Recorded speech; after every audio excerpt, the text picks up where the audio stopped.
Now, Jay, would you like to welcome people to the Texas Smart Cities Sure. series?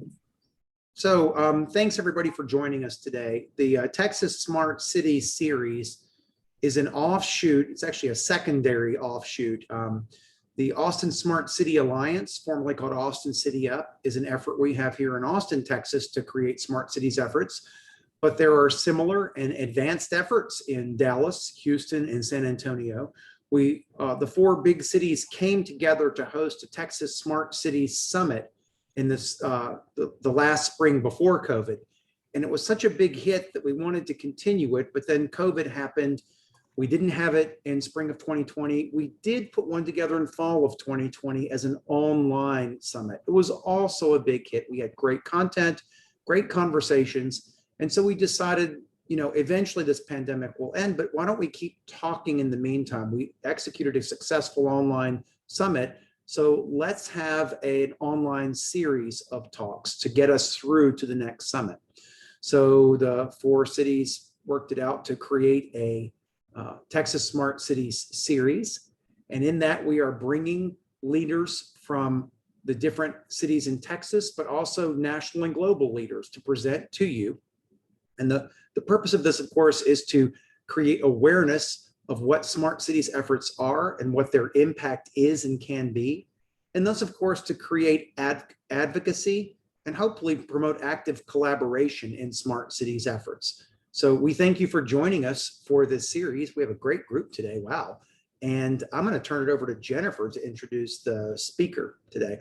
One of the Jennifers. There appear to be several Jen Sanders on here, but the real one. Well, the real Jennifer Sanders, please stand up.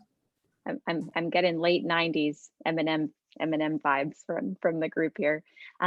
Thank you guys so much for joining. I'm so excited about this session. For those of you I don't know, my name is Jennifer Sanders. I'm the executive director of the North Texas Innovation Alliance, and we're a 501c3 based here in North Texas that is looking to create the most connected, smart, and resilient region in the country. So I get told I'm crazy for shooting for that on a weekly basis, which means we're shooting high enough, and have been grateful to help build this state series. And we're all going to get things done together here. There's a lot of challenges that we can accomplish together.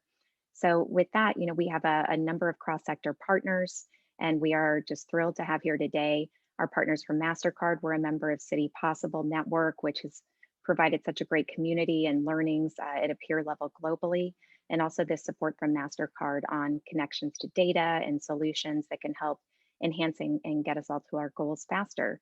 So through that partnership, we are presenting today programs with Zen City focused on North Texas and Texas at large insights. Two of our members, the city of Richardson and the city of Dallas, are here with us today. And I'm going to do a terrible job of explaining all of the nuances of the solution.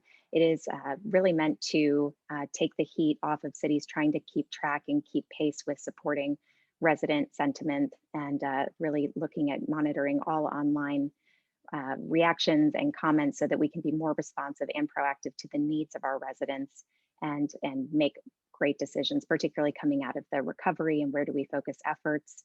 And I'm just excited because I have been in positions before where I was the manual monitor of all social media and responses, and having a tool like this to automate and provide those insights is just such an amazing piece. And I know that they're working with a lot of cities probably on the phone here in Texas and nationally.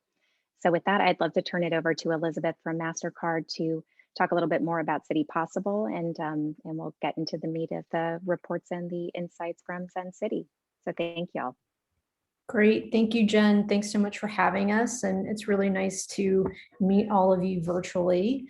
So we're really honored to have the Alliance be a member of the City Possible Network. It's a public-private partnership that we've created with almost 240 cities worldwide. Thank you, Asif. Could you do the next slide, please? So we're everywhere. I'd say about 70% of the networks in the US and Canada, and that's the region that I look after our engagements with. Next slide, please. And so we're really focused on three things. One is thought leadership, sharing expertise, sharing knowledge, And then taking that a step further and saying, okay, well, what can we do about this? What pilots can we get in place? What solutions can we try? And then once we've iterated on those solutions and we've gathered more knowledge, trying to scale them further and share that knowledge with other cities who might want to do similar things. And so I wanted to talk to you really quickly today about what benefits are available to you all as members of the North Texas Innovation Alliance. Can we go to the next slide, please? So one is we host various convenings throughout the year. We actually have one coming up at the end of May with our academic partner, Harvard. They're focused on small business recovery and economic development. And I'm going to send the invitation over to Jen later this week so that she can share that around. We also want to be a way to give you all exposure through our platform for the great work that you're doing through social media, to have you come speak at events, things like that. You're also eligible to access City Insights, which is a platform of data and resources and other tools that we've curated. Some of them are sort of MasterCard proprietary. Others are from our great partners like Zen City. They're an application that we feature on City Insights. And it's really easy to get access to that platform. You just create an account for yourself at citypossible.com. And we're happy to schedule demos of the platform, answer any questions you have, things like that. Anytime, just feel free to reach out. And then the last thing is that we really want you to feel like you can come to us and think of us as sort of problem solvers. So if we don't have a solution to your problem, we'd like to find you the right partner who can do that work. And it's taken us some really interesting places over the past few years. If we go to the next slide really quickly. So I'll just walk you through a couple of these examples of things that we've been working on in addition to things like sentiment analysis and data for economic recovery. But one is we're actually doing this pilot in the state of Arizona. We're working with IDEMIA, which is the largest provider of driver's licenses in the US. And we are creating an ID with a payment functionality. And so the idea is that it makes it easier for payments to flow between governments and residents. So whether it's you're paying off a parking ticket or you're getting your tax refund, you can do that with your driver's license. So that's kind of in early stages. We're really excited about it. San Jose, California came to us with a different problem. They were seeing a ton of illegal dumping and a skyrocketing homelessness issue. And so we work with them to create a temporary work program where people who were housing insecure could collect trash and then exchange that for money put on a prepaid card.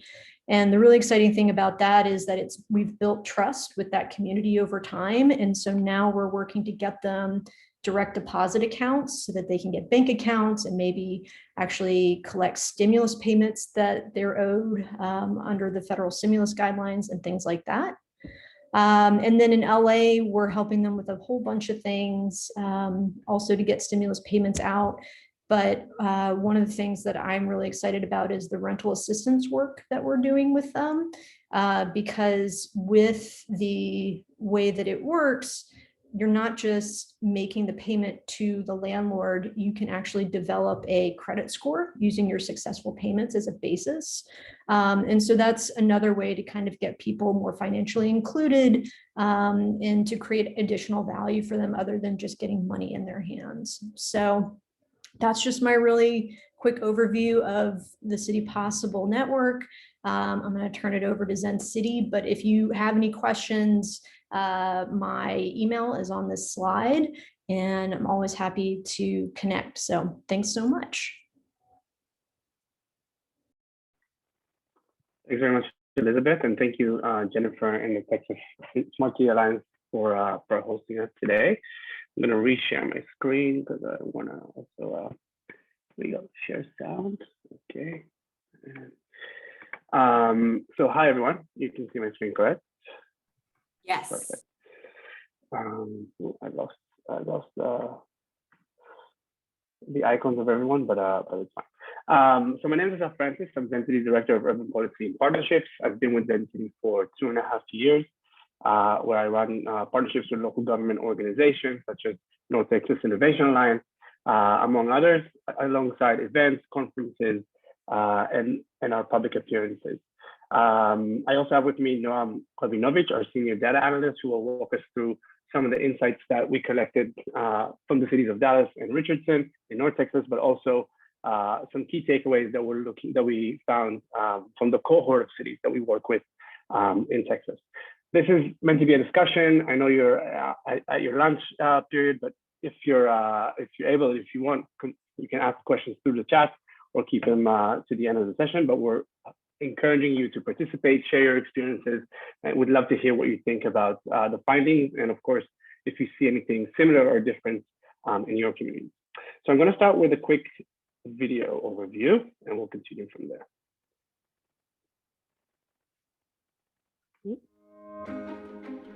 As a local government leader, you are constantly listening to the community you serve in order to make decisions that impact their lives. But how can you be sure that you're making the right decision if you're mostly hearing from the same people, an involved and loud minority? While their engagement is important, you want to be sure that your decisions also represent the silent majority of your community, those who don't engage with you directly, but voice their opinions online. So how can you ensure you're hearing this feedback? This is where Zen City comes in. Zen City helps local governments better understand the needs and priorities of their community. Working with hundreds of local governments of all sizes, we aggregate and anonymize resident discourse data from a variety of sources in real time. Designed specifically for local government, our dashboard allows you to dive into trending topics, manage your data around key issues, initiatives, or even agency departments, and examine changes over time. Using advanced AI, we conduct quantitative and qualitative analyses that generate valuable insights on your community's needs and priorities by recognizing sentiment, trending topics, anomalies, and more. With Zen City, you can make more data-driven decisions, track the performance of policies and actions, shape your messaging, and inform council decisions with real community data. By hearing your residents' voices and acting on their input, you can create a more trusting, connected, and engaged community. Connect to your data. Connect to your community. Connect with Zen City.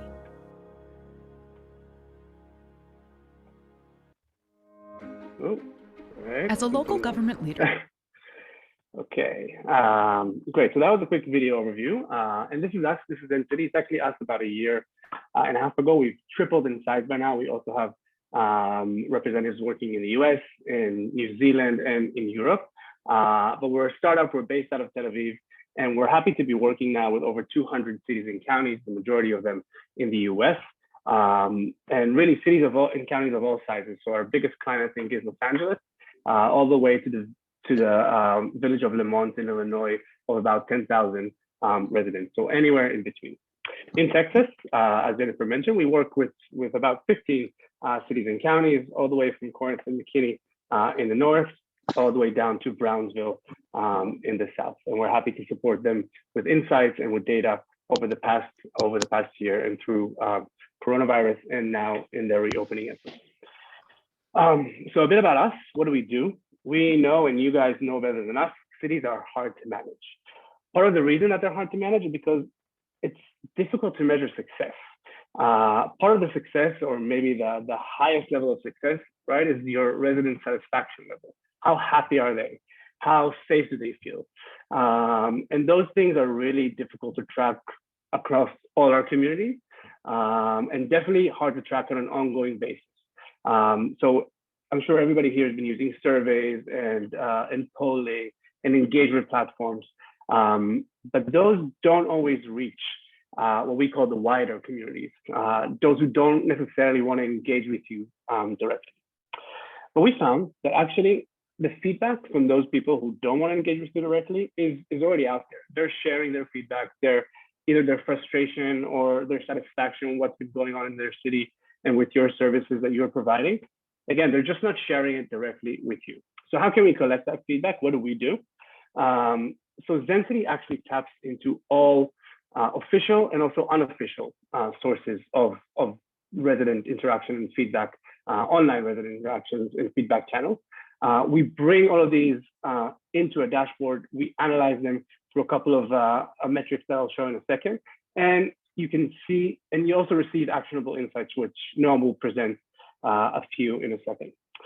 So what do we look at when our algorithm kind of works through the data? First of all, classification. We look at what topic, and specifically local government topic, this specific data point refers to. Is it sanitation? Is it public safety? And we'll categorize according to that, alongside subcategories as well. Sentiment, which is the key aspect of our algorithm. Is that specific interaction positive, negative, or neutral? And we're talking about the sentiment, we're looking at sentiment towards the city and the city's service in this case. We have an ability to detect anomalies. So if there's certain spike in conversation around traffic or something, you'll be getting a notification and you're able to get that information pretty much hands-on. And geolocation. So I think about 50, and you can correct me if I'm wrong, 50 to 60% of our data, we're also able to geolocate and tell you about which specific area or from which specific neighborhood in your city that conversation is coming from. So you're able to see this on a heat map and understand the discourse distribution across the different neighborhoods of your city.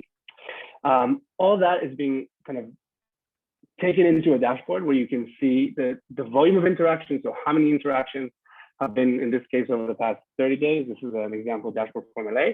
How many of these have been positive? How many of these been negative? The discourse over time, and specific projects which you're able to track, which are kind of deep dive dashboards into specific things that you're working on, and initiatives, projects, events. As you can see here, we've had projects for LA centered around LAPD, protests, and of course, coronavirus over the last year and a half. So with that, I will hand it over to Noam, who will take us through some insights from the reopening of Texas.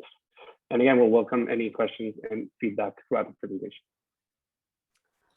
Thank you, Asaf. Hi, everybody. My name is Noam. I was Jennifer Sanders for a while there, which was a lovely experience, but I'm actually Noam Rabinovich. I'm a data analyst at Zen City. And as Asaf mentioned, I'll be walking all of us today through a couple of takeaways and insights from the discourse about reopening in Texas since the governor's decision to lift the mask mandate and allow businesses to reopen fully. And we're also going to look back a little before that to see differences in discourse. If you have any questions or comments at any point, feel free to interject at any time. We're from Israel. This is how we do it here. Don't wait for the end if you have an urgent question or comment. So just to kind of cover the data that we had at our disposal for the state of Texas, we had over a little under 5 million interactions, 4.9 million data points that we looked at over the past couple of months from 4.4 thousand data sources, both official and unofficial. Official sources are, as Asaf mentioned, platforms that are managed by local governments, whereas unofficial sources span anything from local businesses, citizen groups, organizations, local news outlets and regional news outlets, entertainment venues, citizen groups, et cetera, et cetera. So really every corner, we try to really reach every corner of where residents converse. And we looked at 18 communities in Texas. And what we wanted to find out what happened to the discourse around reopening and the easing of restrictions since the governor decided to lift the mask mandate and allow businesses to reopen. Asaf, next slide.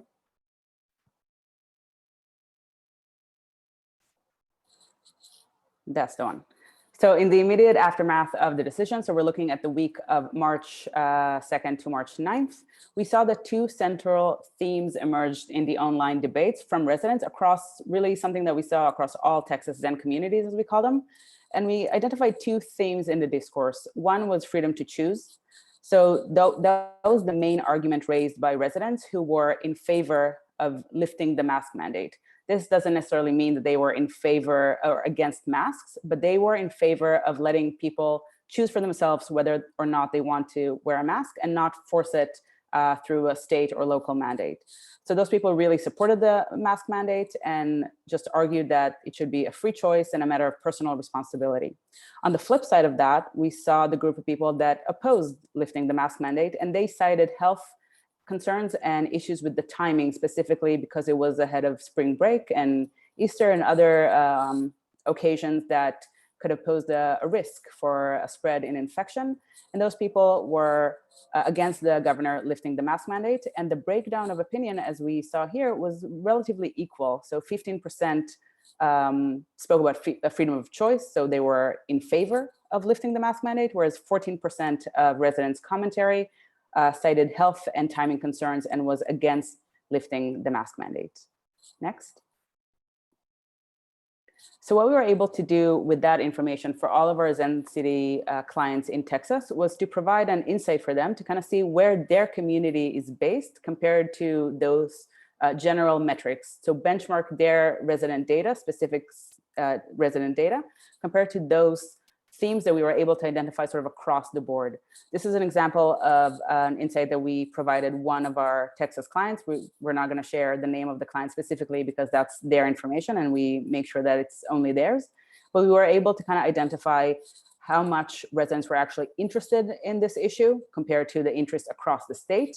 And then where they stood along the two themes that we identified. Were they more concerned with freedom of choice, i.e. more in favor of the governor's decision, or more concerned with health and timing, i.e. more against the governor's decision? So this is an example of an insight that we provided all of our Texas clients in the immediate aftermath, so the week after the decision was made. I'm seeing some questions pop up in the chat, so I'll keep going and we can kind of address all of them later on. The overall impact of the reopening discourse, of the decision on the reopening discourse. So as you can see from the graph here, I'm sure you can identify where the governor decision was made. It was in week 5, the week of March 2nd to March 9th. What's interesting here when we look at the discourse trends, so the volume of conversation, which is indication for us about interest and engagement by residents on a specific issue, and this graph is true for all of our Texas cities and counties, was that while the governor's decision did cause a huge spike in interest and conversation about reopening, about lifting restrictions, it didn't actually sustain over time. We're actually seeing that before, in February, interest in reopening was slightly higher than it was in the weeks following the governor's decision. So it did not have a long-standing impact on reopening discourse in Texas. I don't know if that's something that you're seeing in your community, but that's a phenomenon that we were able to identify across the board when it comes to COVID, that decisions caused a huge spike in interest and then very shortly thereafter kind of faded away and things kind of returned to normal. Residents were used at this point to kind of the new normal whenever a new decision is being made, whether it's a new mandate or a lifting of a mandate. Next.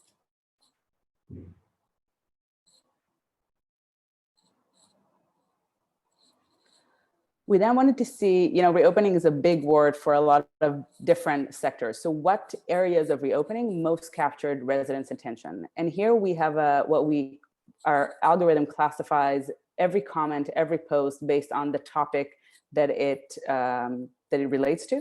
And here we were able to kind of identify which areas of reopening were most interesting or most capture residents' attention. So the first one was restaurant and bars. And the conversation here was really about whether local businesses, and specifically local businesses that serve food, serve coffee, bars and clubs and restaurants, are they going to maintain the mask requirement on their premises or not? And the governor's decision caused a lot of debates with people saying that they're only going to frequent businesses that do keep the mask requirement and those who say they're going to look for businesses that don't.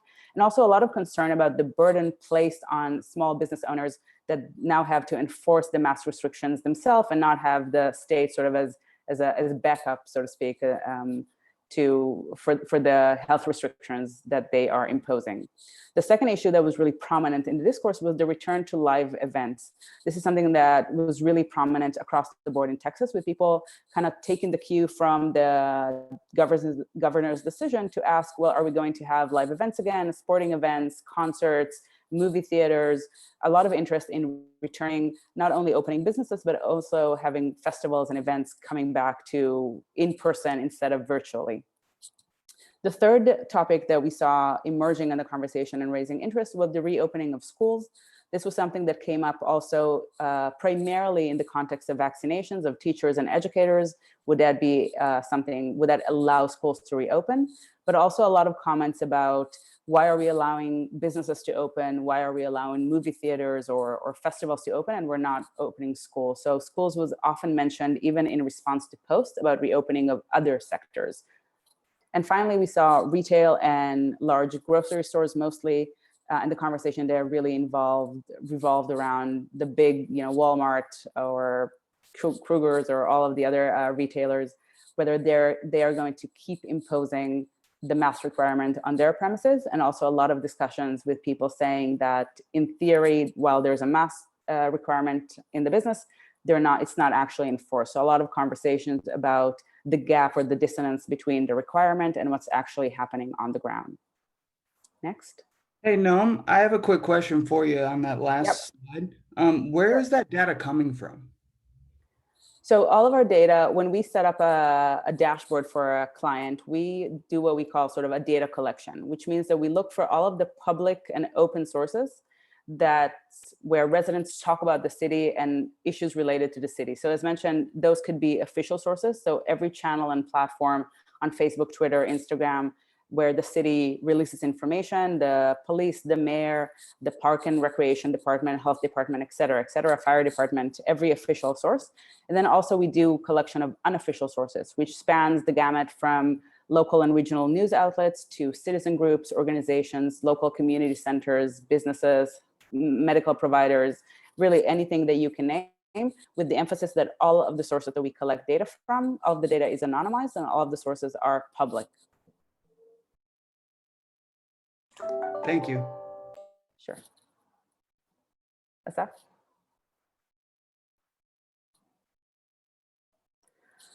Okay, so with that in mind, that was sort of aggregated information across the state of Texas. Usually when we provide that information to clients, we also do a benchmarking exercise where we kind of show them their specific data against the aggregated data to see how they compare relative to the entire cohort. For this opportunity, we wrote two insights, one for the city of Dallas and the other for the city of Richardson. So first we'll touch on the city of Dallas. So what we wanted to show here is kind of how the discourse about reopening broke down on a city-specific basis and not on an aggregated basis. And what we're able to do when we look at a specific city is really dive down to specific themes of conversation, specific events that are happening that are driving conversation. So here we saw that in Dallas, 97% of the discourse on reopening happened immediately following the governor's decision. So in the 2 weeks following the governor's decision. So we saw that interest really spiked, but then gradually kind of faded again, as mentioned, and residents got used to the new normal. We saw that the interest mainly focused on what businesses and restaurants in the city are going to do in light of the new restrictions. Are they going to keep the mask requirement or not? This includes in Dallas, the Dallas Zoo that said that they will keep the mask requirement. It included the owner of the Dallas Mavericks, who said that in their games, they're still gonna require masks. Those announcements and other announcements or reports about businesses that will keep the mask requirement, including the city mayor saying that they will keep the mask requirement in municipal buildings, were widely supported by residents. So they elicited a lot of positive engagement, indicating that people were supportive of those decisions by local entities to maintain the mask requirement. We saw also that sort of shortly thereafter the governor's decision and the lifting of restrictions, there was St. Patrick's Day. And what we saw there was a spike in negative engagement. So residents treated that occasion as sort of the first test case of what's going to happen, how are people going to behave following the easing of restrictions. What we saw was a really huge spike in negative sentiment and interest generally. But that really disappeared quite gradually thereafter. And then we saw posts about business returning to normal, businesses enjoying this new reality. There was a very, thank you, Asaf, I was just about to ask that you, my trusted assistant. Can you move to the next one? Exactly. So we saw in terms of the themes that emerged in the discourse from March to April, that March, there was a lot of preoccupation with obviously masks, businesses, what they're going to do, the zoo, is it safe? What does the science say? Does it need to be mandated? Does it need to be a matter of free choice, et cetera, et cetera? And then in April, the discourse shifted to focus again on vaccines, on COVID cases, on infection spreading slightly faster than before, but the discourse was in April was very limited in scope compared to the discourse in March. So the main takeaways that we're seeing here is that overall in Dallas, we saw support for maintaining restrictions in the city by city entities and concern about the health impact of easing restrictions. But that concern faded away as a new normal set in the city and businesses, and mostly because local entities declared their intention to keep the mask requirement, and which mitigated residents' concerns about the possible harm caused by the restrictions being lifted. Any questions up until now? There's plenty in the chat, so we can take a couple. Okay. Let's see. I'll go up. Okay, here we go. So I'll go to the first question. So Jay asked, important question. Do you understand that masks protect others, not just you? It's hard to ensure an accurate sentiment if the education part is not succeeding. I'm sure some people would still favor choice, even knowing it can impact others. Not anything that you can. I think I hope I understand the question properly, but in the freedom of choice section, it didn't only consist of people who were anti-mask. It mostly included people who were anti-mask mandate. So a lot of people in the freedom of choice section or theme, people that commented about liberties and individual responsibility, said that they're completely in favor of people wearing a mask should they want to. A lot of people said that they themselves will continue to wear a mask, but they asserted their belief that it should be a matter of personal choice rather than a mandate being imposed by government. Does that, Jay? It sort of answers it. And obviously my question was overly leading and gives away my own bias, but I feel that some people were pro-liberty, but not equating it carefully to things like drunk driving, where drunk driving is not a personal liberty. There's a law against it because you hurt other people, right? Not just yourself. And so the data, the science shows that you can be an asymptomatic transmitter. If you're not, then I would even agree. It should be a personal freedom if you want to get sick yourself. But I don't know that everybody actually agreed with that. So one of the things that I think the sentiment analysis tool might be good for is gauging people's educational understanding of some of the situations. And then married with sentiment, it can be how effective are we being at communicating science as opposed to partisan politics. Definitely. What we are able to do for specific cities is to look at the bulk of negative sentiment, which is really sort of an aggregation of all the comments that are negative about a specific policy or about a specific issue, and break it down to specific drivers of negative sentiment. So, the sentiment tells how people feel, but it doesn't necessarily tell us how people think. So we do an extra layer of analysis to understand what is driving that negative sentiment.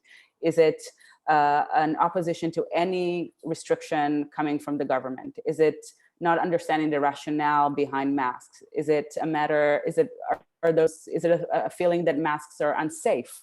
That, a lot of comments about, you're breathing your own CO2. So there are a lot of different reasons why people can be opposed to masks. And in the conversations that we're seeing sort of all the way back to last year when the pandemic hit and masks were required, a lot of people were talking about, people were raising objection to the mask mandate or masks generally, and a lot of people pushed back by saying, there are other areas of life where we accept restrictions on our liberty for the safety of ourselves and our community and others. So those were discussions that were definitely happening. And what we're able to do at Zen City is to quantify those specific themes of the discourse to better able to help governments better able to make better communication decisions, what to focus on. Is it a matter of explaining the benefit of the mask, or is it a matter of highlighting the benefit, the health, safety of the community, et cetera? So that's something that we do often. That is, you answered my question. I think it's great to gauge sentiment, but you also have to gauge the thinking that goes behind that sentiment and whether it is aligned with data and facts and science, or whether it is aligned with media myths or partisan politics or whatnot, right? Because we ultimately want people to make decisions, informed decisions. So as long as you do that secondary part, it's not just about how they feel, but trying to get to the root of why they feel how that they way. got there. Yeah. Yeah. And sentiment is a useful tool, but in a lot of cases, masks being one of them, and other cases as well, it gives us an indication as to where to look, but it doesn't give us the whole picture, in which case we do extra opinion mapping, usually, or opinion breakdown analysis. And I can just add to what Noam said, is that many times what we see the platform being used for is to detect misinformation.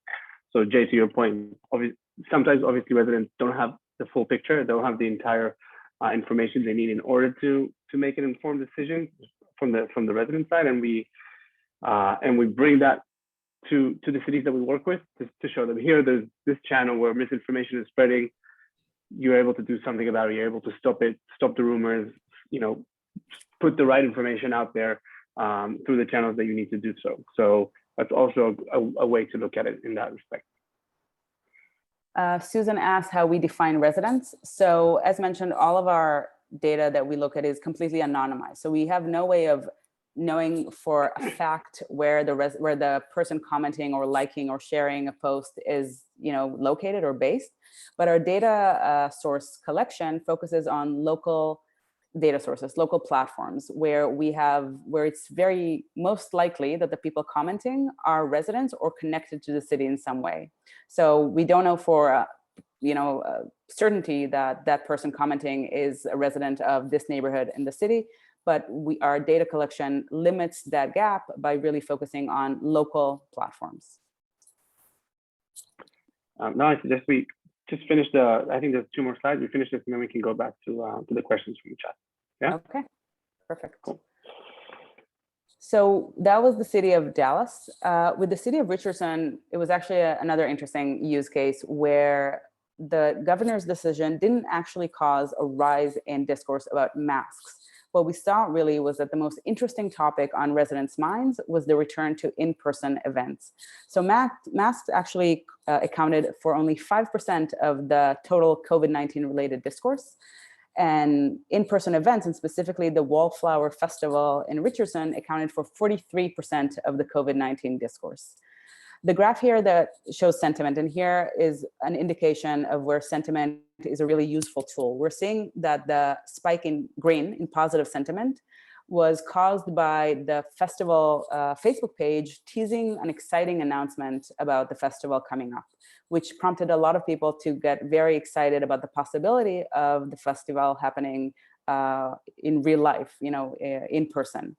That was followed by the announcement that the festival will be live streamed, which, as you can see, caused a spike in red, in negative sentiment, with people expressing disappointment by the decision and mostly confusion about the rationale behind the decision, especially given that many other in-person events across the state were happening. Specifically, they mentioned sports events in stadiums that were allowed to happen. And also, given the governor's announcement, there was a lot of confusion about why this specific festival was not held in person and other events were held in person. So overall, we're seeing that residents in Richardson are voicing a clear interest in seeing the city resume in-person events and disappointment when it chose not to. Next.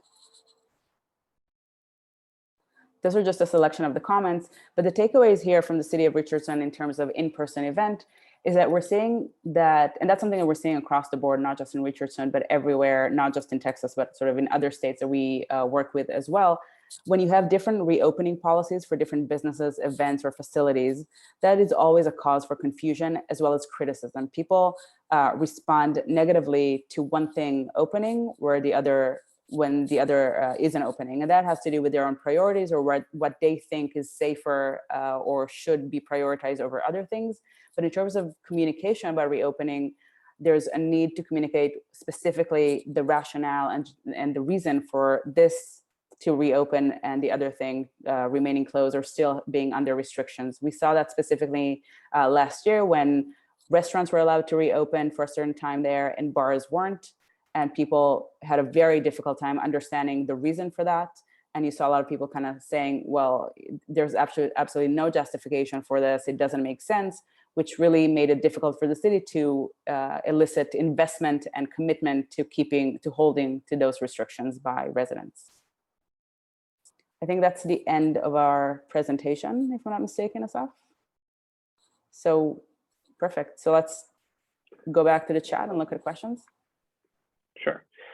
I'll stop sharing my screen, and where are we now? So Jennifer Sanders, I'm not sure which one. Which one? Was there a meaningful trend where the conversation shifted to as the mask mandate discussion dissipated? So in Dallas, we saw an interest in vaccines and sort of what's happening to COVID-19 cases across the board. That's something that we're seeing elsewhere as well. Conversation about vaccine is on the rise. I think that was partially or prompted, not partially, but prompted to a large extent by the Johnson & Johnson pause that we saw, and also eligibility across many different communities opening up and cities facing a new challenge of having more supply than demand, which was the opposite of where they were about 2 months ago. So that's where the conversation is at now. We're seeing that reopening isn't emerging as too big of a trend right now. Again, there's this sense of a new normal, also a sense of a return to normalcy is right around the corner. So I think people are not as preoccupied with the question of if and when things will reopen. If I'm not answering the question properly or anything, please feel free to jump in and kind of explain what it is that you are asking. And somebody said spring football practices. That is not something that I saw, but you know your state better than I do. So do you do anything to be fair and balanced? So our algorithm is fairly fair and balanced. It does not have a human bias. That's a hard word to say, sorry. Our analysts, we work with the data. So obviously we're people and we have our own opinions, but everything that we say is based on the data that we see emerging from the cities and communities that we work with. Is there, I think, Bill, was there a specific reason you asked it, or did that answer your question? Would you like to learn more?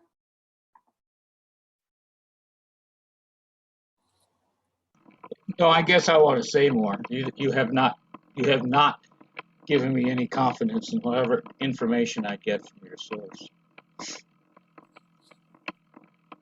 Okay? Do you want to elaborate on that? Yeah.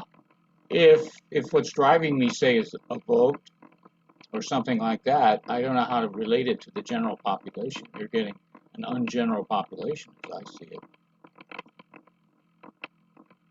Ungeneral population, as in not a representative. As in surveys, I'm writing something I was almost ready to enter. There's something about a surveyless survey that just doesn't sound right.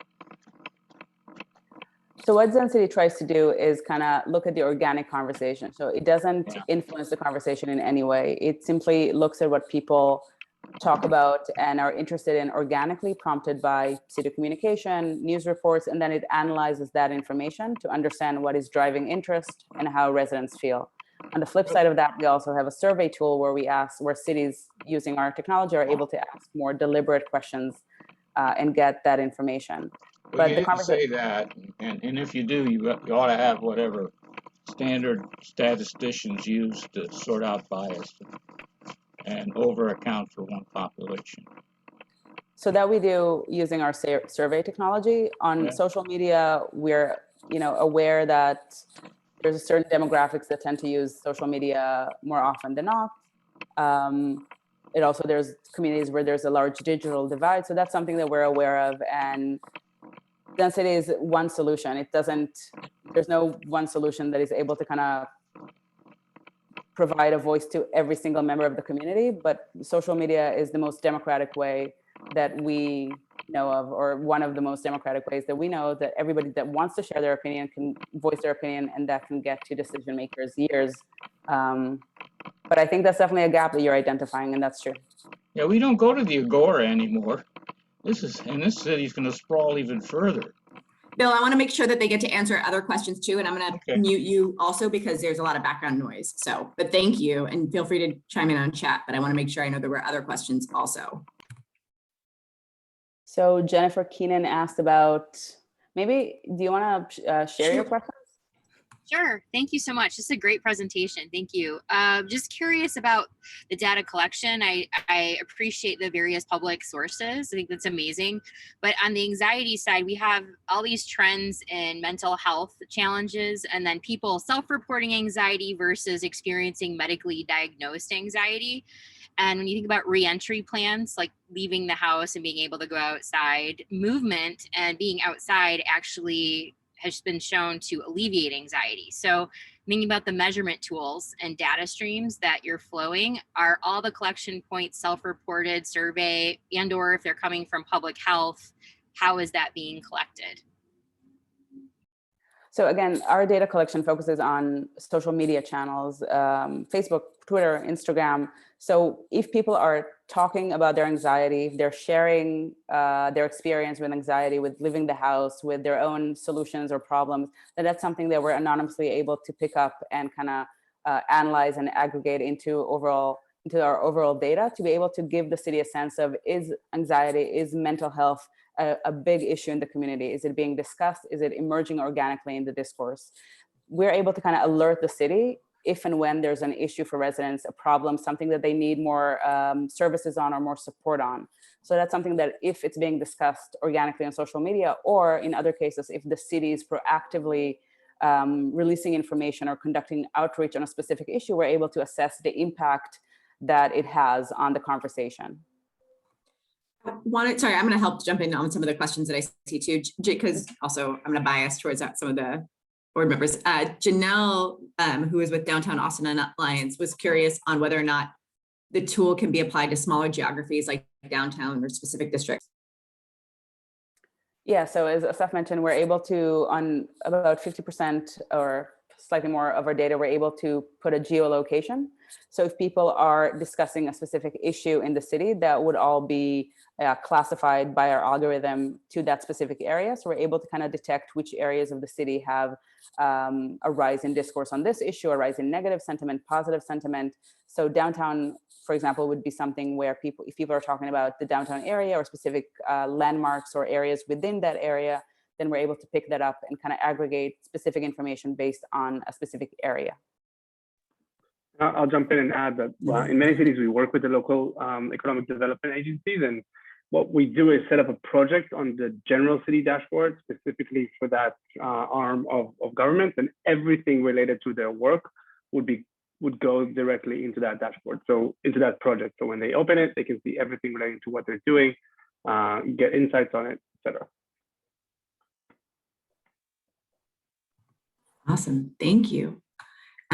Sorry, scrolling back because I might have missed some of it. Is there anybody who had a question who didn't get asked yet? I know that some questions popped up in chat and might have already gotten answered. Sorry, I had to step away for a second. Did you answer the question of who you're working with in Austin? I'm looking through the chat. You said you're in Austin, but I don't know who you're working with here. Yeah, I'll share with you directly. We have a couple of contacts in Austin, but I know we work with the communications office, the city manager's office. I'll share with you. Okay, so you directly. So we have a City of Austin person on here, Brad McCarty. We might have another one. Brad, are you aware of that the communications office is using this? Brad McCarty? He's on, but he's on mute and cameras he says I am not. Okay, so thank you, Asaf. We have a City of Austin person here. If you could send that to me, and also, if you don't mind, to brad.mccarty@austintexas.gov. Asaf, when we email afterwards, we can make sure you get Brad's. Yeah, that'll be better. Yeah, then just we just want to make sure we're linked up with them. This is something that I had actually wanted Austin City Up to do, which is now ASCA, but back when it was Austin City Up 5-6 years ago, I think this is great, by the way.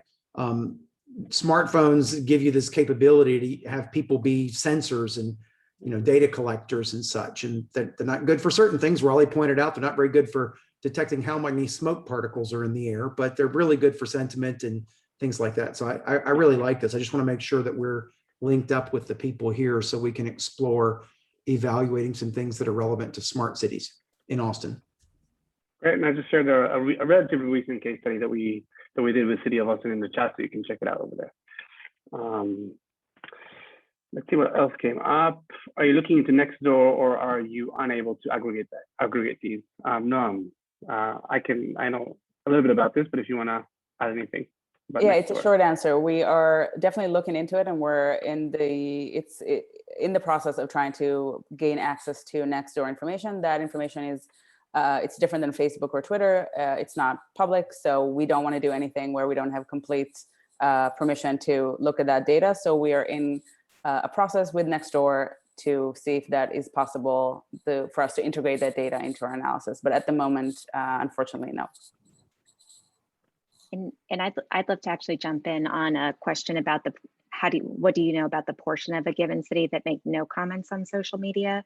And something that I've seen is where there are dark spots, for example, in certain parts of the city that there is no activity. It's helping, for some of our initiatives for NTXIA to know where do we need to put more boots on the ground to get that feedback directly from the community, knowing that digital divide is often a factor.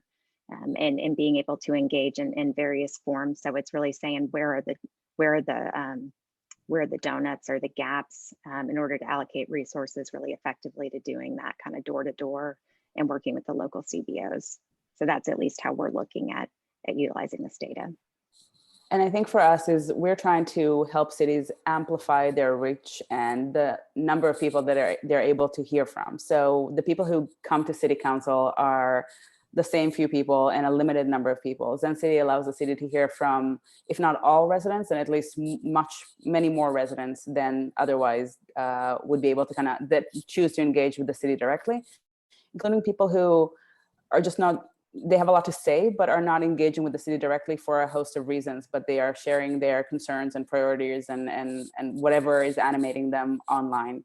So definitely not everybody, every single resident in the city, but definitely more than just the people who engage directly and show up. And I will also just point out that sometimes we don't have people from a specific area talking about their own experience in the area, but we're able to get a sense just by the general conversation if a specific issue is prominent in the discourse. So it may not be coming from the people who are, for example, with vaccines, we saw a lot of people ask us, are you able to tell what senior citizens, the 55 and older, are saying about their experience registering for the vaccine?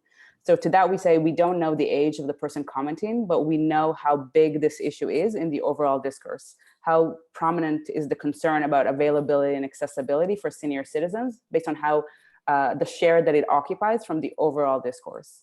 So that allows us to tell the city, this is an issue. It is prominent. It is something that is driving people concern, although we're not able to tell them the age of the person or the demographic attributes of the person making the comment. I see there's a comment from Willow Keeping. I will say Vegas is already one of our clients, but thank you. We would appreciate that anyway. Any other specific questions that we can answer at this point? We'd love to do so. In any case, if you are City Possible members or going to be City Possible members, I'm showing this here and I'm going to share the link now. You can request an insight report through the City Possible platform, and we'll provide it for you after looking over, discussing with you, and going over the data. So you can check out this link, submit a request. If you're working with the city or for a city, we'll get in touch and we can take this forward. Anything else, Elizabeth? No, Jennifer, anybody else wants to add anything? Thank you so much for coming on behalf of Austin Smart City Alliance. We really, and Texas Smart City Series. And so thank you. This was fantastic. And Jay and I are going to follow up and this would be great for the data commons project we're doing with Austin Smart City Alliance in particular. And then I just wanted to say, we don't have the slide up, but our next Texas Smart City Series is coming soon. It is May 12th with Jennifer Sanders. The question is, which Jennifer Sanders? All of the Jennifer Sanders. So we hope you come so that you can see which Jennifer's. Jen, would you like to share a little bit about your talk on the 12th too? I know you have to go to a meeting. Y'all are gonna be sick of me. So we're really excited. You know, we've been working the North Texas Innovation Alliance as a regional consortium, as we all know, looking at issues that rise to the top, cross-jurisdictional needs. How do we move projects forward faster, more efficiently, more cheaply by looking at these things together?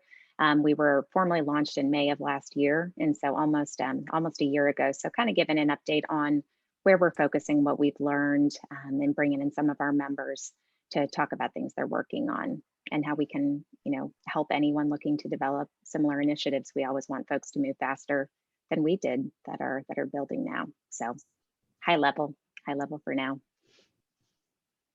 All right. Well, thanks everybody for attending. Jen, thanks for bringing in these great speakers. I actually want to learn more about City Possible as well as in City. And so Jessica and I will be looking into all of that from an ASCA perspective, sharing that with our Texas Smart Cities colleagues, as Jennifer will, all of the Jennifers will. And thanks again. We really appreciate your sharing your expertise and insights with us today. Thank you for having us. I think that's it. I guess everybody have a great rest of your week, second half of your week. Thank you. Thanks, everybody. Thanks. Bye. Bye, guys.